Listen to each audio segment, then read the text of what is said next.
ರಾಜ್ಯದಲ್ಲಿ ಅಭಿವೃದ್ಧಿ ಕಾರ್ಯಗಳು ಕುಂಠಿತವಾಗಿದೆ. ಶಾಸಕರಿಗೆ ಯಾವುದೇ ಅನುದಾನವನ್ನು ಒದಗಿಸುತ್ತಿಲ್ಲ ಎಂದು ವಿರೋಧ ಪಕ್ಷದ ನಾಯಕ ಆರ್ ಅಶೋಕ ವಿಧಾನಸಭೆಯಲ್ಲಿ ನಿನ್ನೆ ತಿಳಿಸಿದ್ದಾರೆ. ಬಜೆಟ್ ಮೇಲಿನ ಚರ್ಚೆಯಲ್ಲಿ ಪಾಲ್ಗೊಂಡ ಅವರು, ಖಾತರಿ ಯೋಜನೆಗಳಿಂದ ರಾಜ್ಯದ ಆರ್ಥಿಕ ಪರಿಸ್ಥಿತಿ ಕುಂಠಿತವಾಗಿದೆ.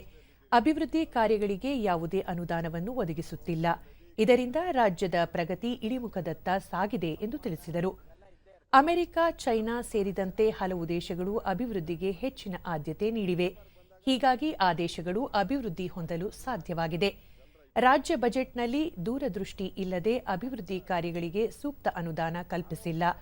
ರಾಜ್ಯದ ಸಾಲ 1 ಲಕ್ಷ ಕೋಟಿ ರೂಪಾಯಿ ದಾಟಿದ್ದು, ಇದೇ ರೀತಿ ಸಾಲ ಪ್ರಕ್ರಿಯೆ ಮುಂದುವರೆದರೆ 3 ವರ್ಷಗಳಲ್ಲಿ 73 ಸಾವಿರ ಕೋಟಿ ರೂಪಾಯಿ ಬಡ್ಡಿ ಪಾವತಿಸಬೇಕಾಗುತ್ತದೆ ಎಂದು ಸರ್ಕಾರದ ಗಮನ ಸೆಳೆದರು. ಪೆಟ್ರೋಲಿಯಂ ಉತ್ಪನ್ನಗಳ ಮೂಲ ಬೆಲೆ ಹೆಚ್ಚಾಗಿರುವುದು ಕಾರಣವಾಗಿದೆ. ಆದ್ದರಿಂದ ತೈಲ ಕಂಪನಿಗಳು ವಿಧಿಸುವ ಮೂಲ ಬೆಲೆಯ ಅಸಮಾನತೆಯನ್ನು ನಿವಾರಿಸುವಂತೆ ನಾನು ಭಾರತ ಸರ್ಕಾರಕ್ಕೆ ಮನವಿ ಮಾಡಿಕೊಂಡಿರುತ್ತೇನೆ. ಇದೇ ನಮಗೂ ಕಾಂಗ್ರೆಸ್ಗೂ ಬಿಜೆಪಿಗಿರುವಂತಹ ಸಂಸ್ಕೃತಿಯ ವ್ಯತ್ಯಾಸ. ನಮಗೂ ನಿಮ್ಗಿರುವಂತಹ ಸಂಸ್ಕೃತಿ ಇದು ರಾಜ್ಯದಲ್ಲಿ ಇದರ ಕನ್ನಡ ಸಂಸ್ಕೃತಿ ಅವರು ಆ ಸಂಸ್ಕೃತಿ ಅವ್ರ ಸಂಸ್ಕೃತಿ ಏನೈತೆ ಅದೇ ಅಂತ ನಾವು ಈ ಪದ್ಧತಿಯನ್ನ ಸಿದ್ದರಾಮಯ್ಯನವರು ಮಾಡ್ತಾರೆ ಅಂತ ನಾವು ತಿಳ್ಕೊಂಡಿರ್ಲಿಲ್ಲ. ಯಾಕಂದ್ರೆ ಸಿದ್ದರಾಮಯ್ಯನವರು ಏನು ಗೌರವಾನ್ವಿತ ಸಿದ್ದರಾಮಯ್ಯನವರು ಏನು ಮಾಡ್ತಾರೋ ಅದು ಇಡೀ ರಾಜ್ಯದ ಜನಗಳ ಮೇಲೆ ಪ್ರಭಾವ ಬೀಳ್ತದೆ. ಹಿಂದೆ ಕುಮಾರಸ್ವಾಮಿ ಅವರು ಹೇಳಿದ್ರು, ಆ ರೀತಿಯ ಸಂಘರ್ಷಕ್ಕೆ ನಾವು ಹೋಗುವಂತ ಅವಶ್ಯಕತೆ ಇಲ್ಲ. ಕೇಳುವಂತ ಹಕ್ಕನ್ನ ನಾವ್ಯಾರೂ ತಪ್ಪು ಅಂತ ಹೇಳಲ್ಲ. ನನ್ಗನ್ಸ್ತತೆ ಇದೊಂದು ರೀತಿ ಸಾರ್ವಜನಿಕ ಸಮಾರಂಭದಲ್ಲಿ ಮಾತಾಡಲ್ಲ ಅಂತ ನಾನು ಹೇಳಲ್ಲ. ಸಾರ್ವಜನಿಕ ಸಮಾರಂಭಗಳಲ್ಲಿ ಟೀಕೆ ಟಿಪ್ಪಣಿ ಇನ್ನೂ ಕೆಟ್ಟದಾಗ ಮಾತಾಡಿರೋದು ನಾನು ನೋಡಿದ್ದೀನಿ.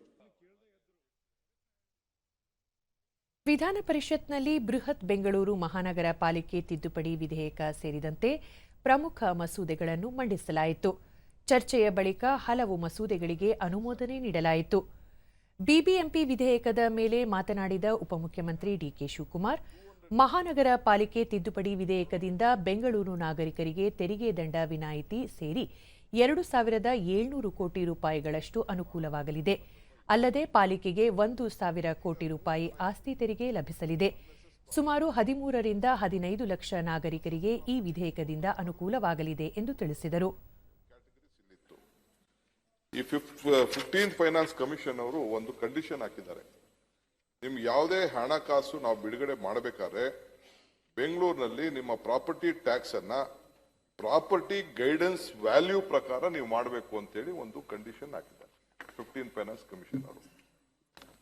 ಈಗ ನಾವು ಇಡೀ ರಾಜ್ಯದಲ್ಲಿ ಹೊರಗಡೆ ಶಿವಮೊಗ್ಗ, ಮಂಗಳೂರು, ಬೇರೆ ಕಡೆ ಎಲ್ಲ ಗೈಡೆನ್ಸ್ ವ್ಯಾಲ್ಯೂ ಮೇಲೆನೆ ಪ್ರಾಪರ್ಟಿ ಟ್ಯಾಕ್ಸ್ ಇದೆ. ಇಲ್ಲಿ ಗೈಡೆನ್ಸ್ ವ್ಯಾಲ್ಯೂ ಮೇಲೆ ಪ್ರಾಪರ್ಟಿ ಟ್ಯಾಕ್ಸ್ ಇಲ್ಲ. ಸೊ ಅದಕ್ಕೋಸ್ಕರ ಇಲ್ಲಿ ನಾವು ಯಾವ ಟ್ಯಾಕ್ಸ್ ಕೂಡ ಇಲ್ಲಿ ಜಾಸ್ತಿ ಮಾಡ್ತಾ ಇಲ್ಲ. ಇವತ್ತೇನು ನಾನು ತಂದಿದ್ದೀನಿ ಜಾಸ್ತಿ ಮಾಡ್ತಾ ಇಲ್ಲ. ಇದನ್ನ ರ್ಯಾಷನಲೈಸ್ ಮಾಡ್ತಾ ಇದ್ದೀನಿ. ಇದನ್ನ ಕಾನೂನು ಚೌಕಟ್ಟು ಇಡೀ ರಾಜ್ಯಕ್ಕೆ ಒಂದು ಸಿಸ್ಟಮ್ ಅನ್ನ ಕ್ರಿಯೇಟ್ ಮಾಡಲಿಕ್ಕೆ, ಒಂದು ರ್ಯಾಷನಲೈಸ್ ಮಾಡಲಿಕ್ಕೆ ತರ್ತಾ ಇದ್ದೀನಿ. ಕರ್ನಾಟಕ ಗ್ರಾಮ ಸ್ವರಾಜ್ ಮತ್ತು ಪಂಚಾಯತ್ ರಾಜ್ 2024 ವಿಧೇಯಕವನ್ನು ಸಚಿವ ಪ್ರಿಯಾಂಕ್ ಖರ್ಗೆ ಮಂಡಿಸಿದರು.